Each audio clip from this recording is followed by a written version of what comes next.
Hey guys, welcome back to Growing for Freedom, and gonna be doing something different, something that I've never done before on YouTube, and that is growing something other than cannabis plants. And this is basically my new outdoor project. This is replacing the previous outdoor project, which were the two OG Kush outdoor plants that I was working on. But that project has been terminated, and for a lot of good reasons, to be honest.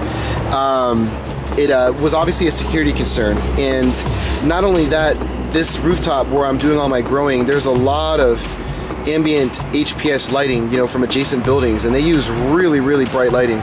So much so to where it is not going to allow the plants to flower, I believe. And I don't want to dump in all the resources and time just to end up getting plants that either like herm me out or just never initiate flowering, because I have no desire to do any form of sensory deprivation. So given that situation, the compounding of issues, just those plants are gone.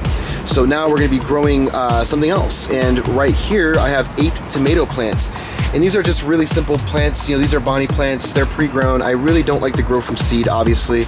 And it's really nice, for like $3 to get like a fucking pretty damn, well-grown plant. And these have been transplanted into their new homes about 3 days ago. And I'm just using, the 5-gallon squat pots. These are the same pots that I use for my indoor grows currently. And using two different types of soil, the Fox Farm Oceans Forest without any additional cut, as well as the Roots Organics soil. And I gotta say that this was the first time I actually was able to use them both side by side. And the Roots Organic soil has way better drainage characteristics than the Fox Farm, which is obviously a very rich soil, and a lot of people like to mix the Fox Farm down with either more perlite, vermiculite, or other cutting substances.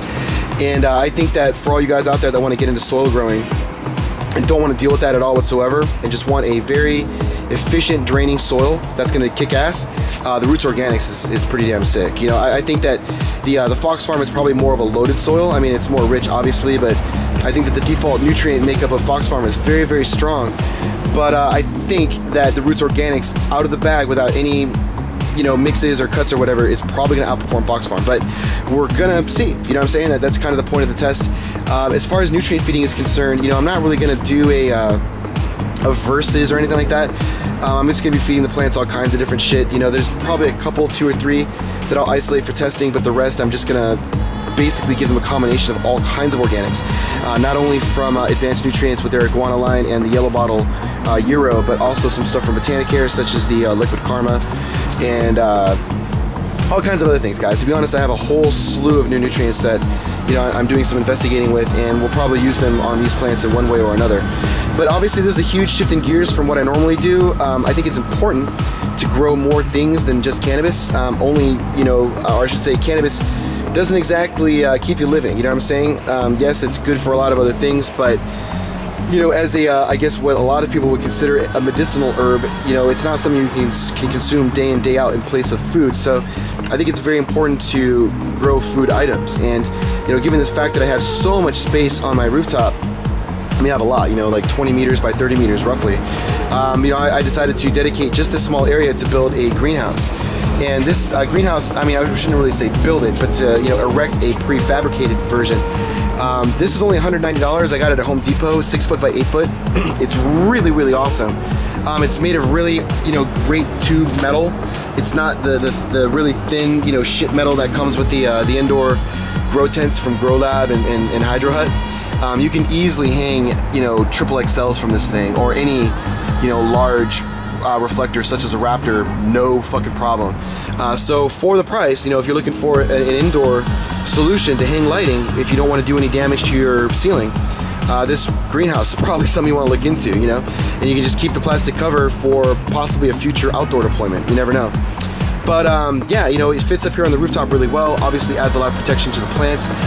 It's really good at keeping bad malicious insects out while allowing predatory insects to stay in. And you can see there's ladybugs all over the place. Although I think that a lot of the praying mantises were lost when the OG Kush plants were, basically, then they're gone. So I'm gonna have to probably get more mantis eggs, because I do want to redeploy those in the garden. But for now, there are a lot of ladybugs, and they can't fly away. They stayed nice and localized. And for $10, I could add another 1,500 to the mix. So you know, it's really not difficult to keep the live predators going, you know, in this greenhouse. Now, the last two plants I got are actually trees. I got a, whatchamacallit, a dwarf mandarin, and as well as just a standard orange tree. These are more long-term investments. You know, these plants are only in 5-gallon pots now, but when they get larger, I do plan on transplanting them into, you know, larger, you know, ceramic style big pots, and then they will become floor standing at that point. I'll pull this bench out of here, maybe just get some like unprotected outdoor plants, because, you know, honestly, these two benches here eat up a lot of space in the greenhouse, only give me this little lane of traversing, which is sufficient, but I know that when these plants get larger, that's going to become a little more problematic. So you know, in fact, there's a good chance these plants might just leave the greenhouse, because why not? They're full-size trees. Shouldn't have a problem, but for the fruit-bearing trees, such as the tomato plants, you know, I really want to keep these things, you know, away from bugs. And I love cherry tomatoes. You know, I got Husky Reds and Super Sweet 100s. So these are obviously very fruity tomatoes. You can just eat them straight up. You know, I'm not really too into the sandwich tomatoes. I do have a little bit of free space right here where I could probably put something, maybe a couple more trees or more, you know, fruit-bearing plants. Was actually looking at maybe trying to grow watermelons, but I don't really see how they would integrate, you know, into this area given the lack of space that I have. You know, I do want to keep the plants somewhat controlled. You know, I got the tomato cages and whatnot. You know, I don't want to have like crazy sprawling vines and shit all over the place. You know, I want to keep it somewhat orderly, but hopefully these things will bear some really awesome fruit.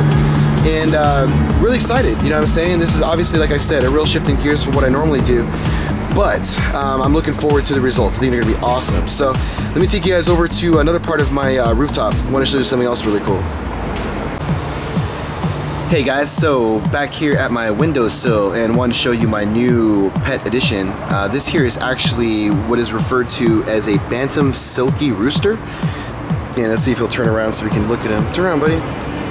But I really dig this rooster. This was actually the intended replacement for the Rhode Island Red, who I had made videos about before in the past, but unfortunately that chicken did not make it.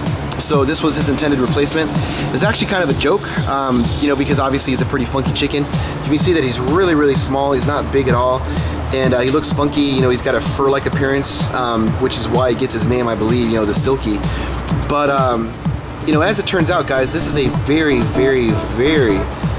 docile chicken compared to all the other ones that I've ever worked with.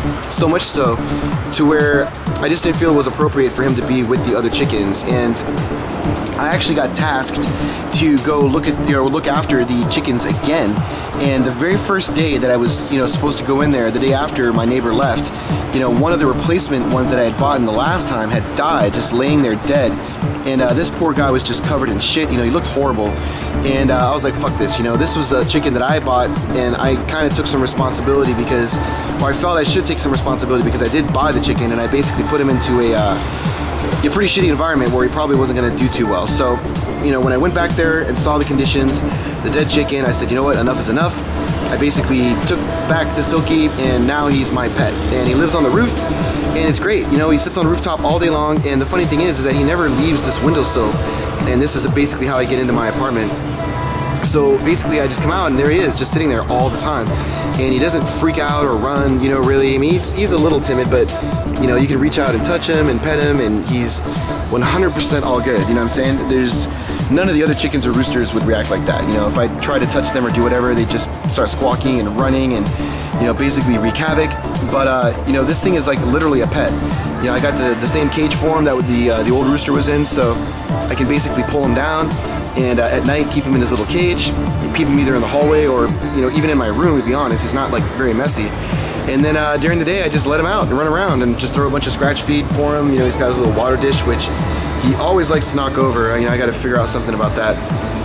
But yeah, he's really cool. He does crow, but not too much. But I think he's a really interesting addition. And yeah, see if I can get him down here. You guys can check him out. But yeah, he's an all black chicken. He's got blue earlobes, black bones, and black flesh. He's just, you know, a trip. But yeah, anyways, this is Perry, my Bantam Silky, and that's it for the video, guys. Thanks for watching.